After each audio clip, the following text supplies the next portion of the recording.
Fala, Tchê. Hoje eu quero trazer um vídeo um pouquinho diferente, que eu quero compartilhar esse livro que eu acabei de ler, que é A Morte é um Dia que Vale a Pena Viver, da médica e doutora Ana Cláudia Quintana Arantes. É uma médica que ela trabalha com, com cuidados paliativos, que é quando a doença já não tem mais volta e as pessoas precisam ter um tratamento para diminuir o seu sofrimento. Diminuir o sofrimento tanto físico quanto mental, porque nesse estágio a doença não tem mais volta. Tá? Ela trabalha em 2 hospitais, o hospital é Albert Einstein, que eu lembro, e o outro é um pouquinho mais simples. Tá? Então ela consegue transitar por essas classes sociais, né? Tanto as que têm muito dinheiro e as que têm menos dinheiro, e ela consegue colher informações e ver que o dinheiro ele é muito bom, claro, mas ao mesmo tempo ele não recupera uma doença, ele não recupera tempo, ele não recupera relações, ele não recupera o afastamento, ele não recupera. Então aqui esse livro tá todo rabiscado, ó, perceba, tá todo rabiscado, todo rabiscado. E aqui eu quero hoje diretamente para a parte dos 5 maiores arrependimentos que as pessoas têm, né, no leito de morte. E eu quero compartilhar aqui com você. Talvez eu volte, talvez eu, eu pegue alguma frase aqui interessante que eu tenha achado, que eu tenha marcado, que eu quero compartilhar com você, mas se você quiser me acompanhar nesse novo tipo de conteúdo mais leve que você talvez goste de ver, que você goste de escutar, que é um conteúdo leve, um conteúdo bom, que eu tô curtindo muito na hora de fazer. Então vamos aos 5 arrependimentos que as pessoas têm. É os 5 maiores arrependimentos que as pessoas têm no seu leito de morte. O primeiro é: eu gostaria de ter priorizado as minhas escolhas, em vez de ter tido escolhas para agradar aos outros. Então essa é a número 1. Eu não sei se é a número 1, que é a que mais, mas eu acredito que sim.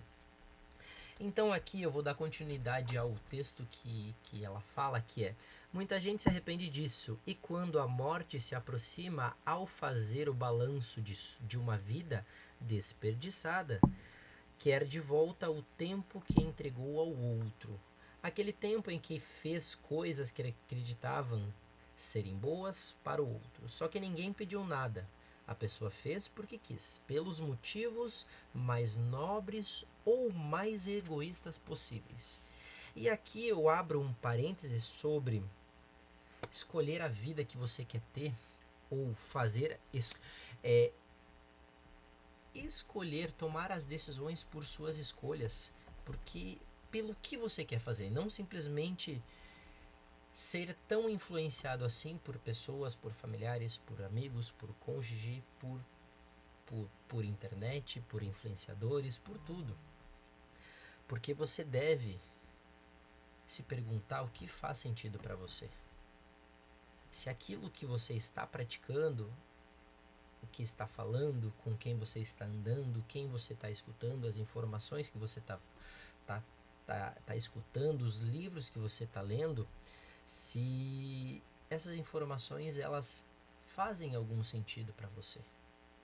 Se beber todo final de semana, quem sabe usar coisinhas no final de semana, ou comer uma quantidade de comida em que você chegue ao ponto de passar mal, ou beber muito, ou falar mal dos outros, ou não estudar, ou não se aperfeiçoar, ou continuar andando com pessoas que você sente que não fazem bem a você, se isso faz sentido para você. Um outro detalhe aqui que eu vou ler de novo é aqui: aquele tempo em que fez coisas que acreditava serem boas para os outros, só que ninguém pediu nada. A pessoa fez porque quis, pelos motivos mais nobres ou mais egoístas. O que ela quer dizer com isso? É quando você, que aqui ela traz um exemplo sobre uma mãe que estava doente, que chegou para sua filha e disse: você vai me abandonar, porque a filha estava se casando. E aí essa pessoa escolheu a mãe porque a mãe estava doente. Depois de 25, 30 anos, se eu não me engano, acho que é 25 ou 30 anos, a mãe faleceu e ela não estava querendo deixar a mãe partir porque ela falou aqui no livro que se dedicou muito tempo à sua mãe. Não que a gente não deva cuidar dos nossos pais, não é isso, mas por qual motivo será que ela parou de viver a vida dela? Porque você não precisa e você não deve largar a sua vida por ninguém. Você não deve. E ao mesmo tempo você não deve fazer isso, e você também não deve fazer as coisas se ninguém pediu. Mesma coisa quando você está numa conversa com alguém, com algum amigo, e esse amigo ele fala alguma coisa e você dá a sua opinião. Talvez o seu amigo não queira a sua opinião. Talvez o seu amigo não queira a sua ajuda. Talvez o seu amigo só queira falar. E aí você dá a sua opinião, e aí você ajuda alguém sem essa pessoa pedir. E quando essa pessoa ela age de uma maneira que você não esperava, por exemplo, ou que você queria que ela agisse e ela não age, você culpa essa pessoa. Percebe como isso é profundo? Porque muitas vezes você ajuda alguém porque você tem controle da situação. Você ajuda alguém porque para ti faz bem, não necessariamente para outra pessoa. E talvez você ajude essa pessoa que não queira ajuda. Isso é algo muito profundo. Saber que a pessoa não queria ajuda e você foi lá e achando que ela queria ajuda, você foi lá e ajudou. E ao mesmo tempo, depois que essa pessoa age de uma maneira que você não quer, você fica chateado. Isso é uma imaturidade de entender e de respeitar as escolhas dos outros. Então isso é muito profundo. Eu vou ler de novo. Eu gostaria de ter priorizado as minhas escolhas em vez de ter feito escolhas para agradar os outros. Muita gente se arrepende disso, e quando a morte se aproxima, ao fazer o balanço de uma vida desperdiçada, quer de volta o tempo que entregou ao outro. Aquele tempo em que fez coisas que acreditava serem boas para o outro, só que ninguém pediu nada, a pessoa fez porque quis, pelos motivos mais nobres ou mais egoístas possíveis. É por isso que esse livro ele é muito profundo, e a questão de falar só sobre eu quero viver sobre os meus moldes, sobre as minhas escolhas, não necessariamente é sobre mim. Talvez seja sobre o outro, sobre você se colocar no seu lugar de insignificância e entender que talvez o outro não queira e não precise da sua ajuda. É incrível isso, por isso que a leitura é muito boa, por isso. O arrependimento número 2 é que, o arrependimento número 2 é: somos criados e educados para controlar expressões, controlar nossos sentimentos. Para isso, usamos máscaras de disfarce, capazes de esconder muito do que sentimos. Acreditamos que ocultar sentimentos pode nos proteger.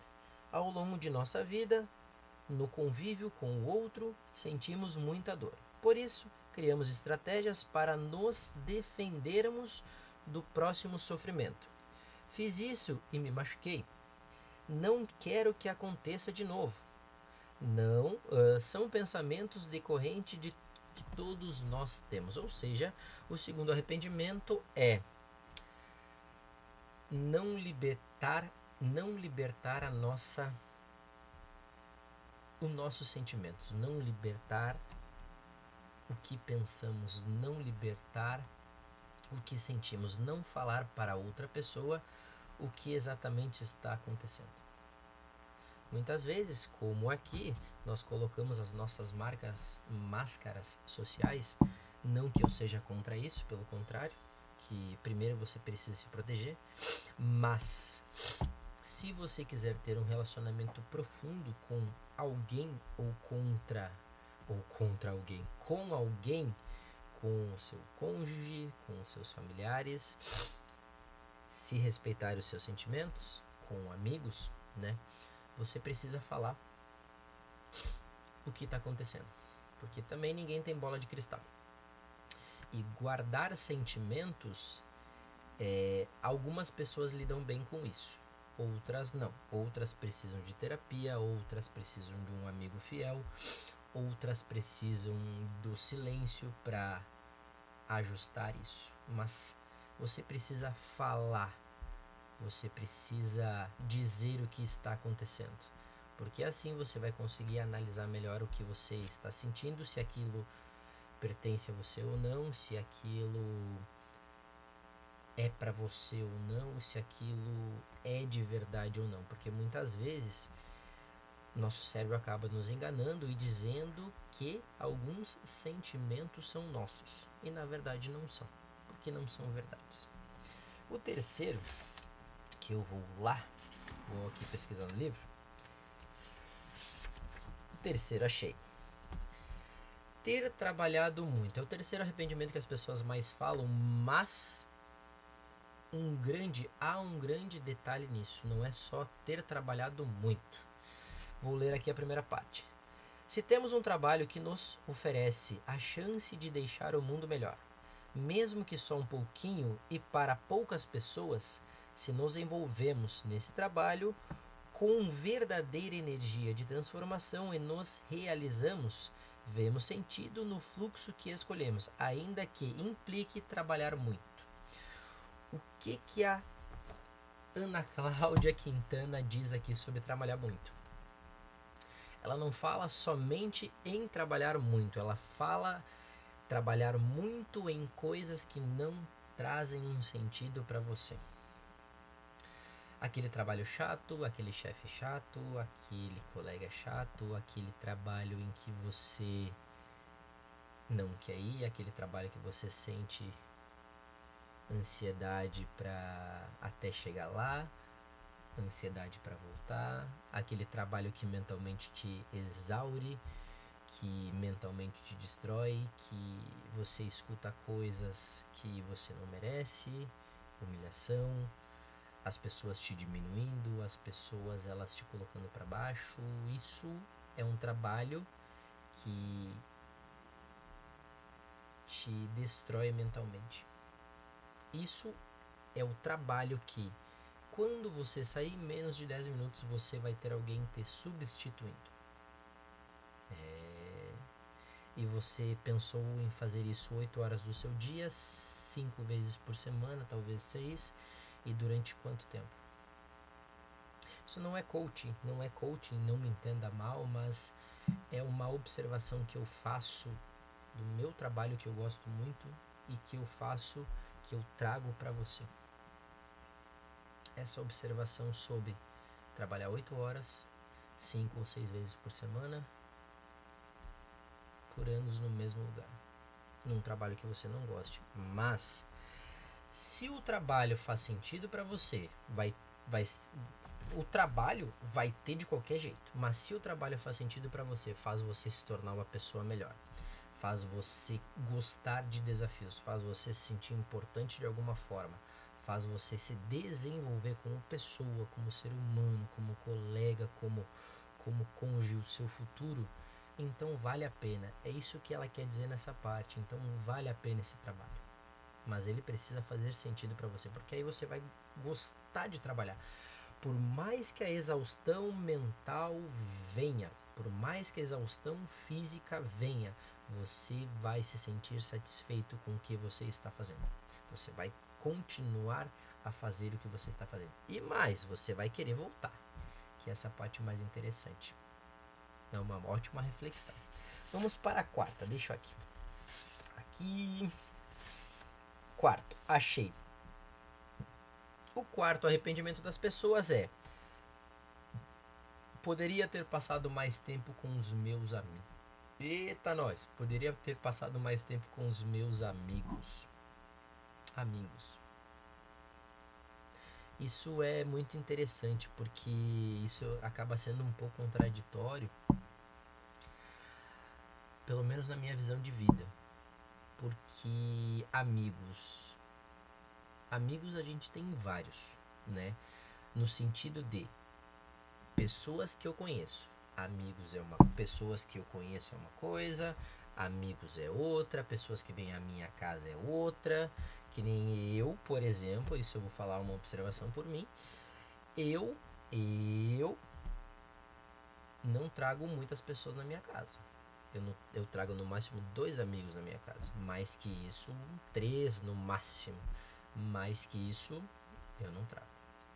Por quê? Porque são pessoas que eu gosto, são pessoas que eu confio, pessoas que eu falo da minha vida.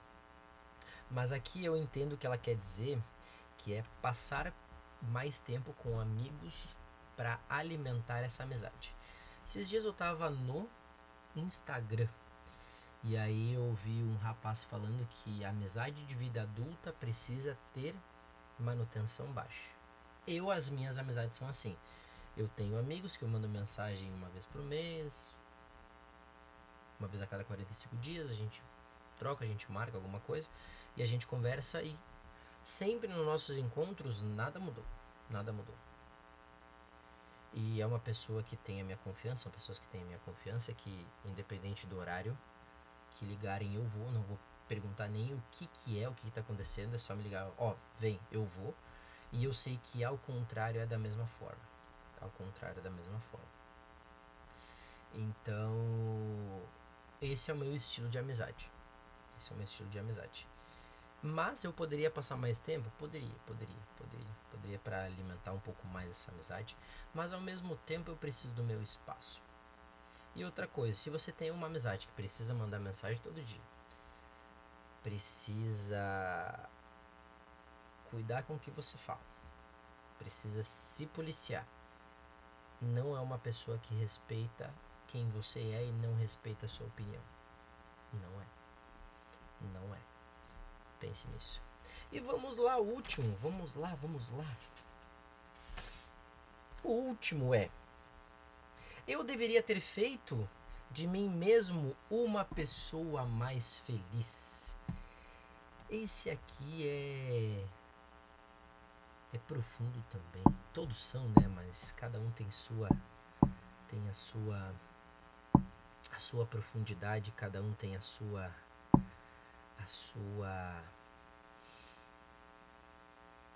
profundidade. Ficaria nessa frase. Aí eu quero compartilhar uma coisa aqui com vocês.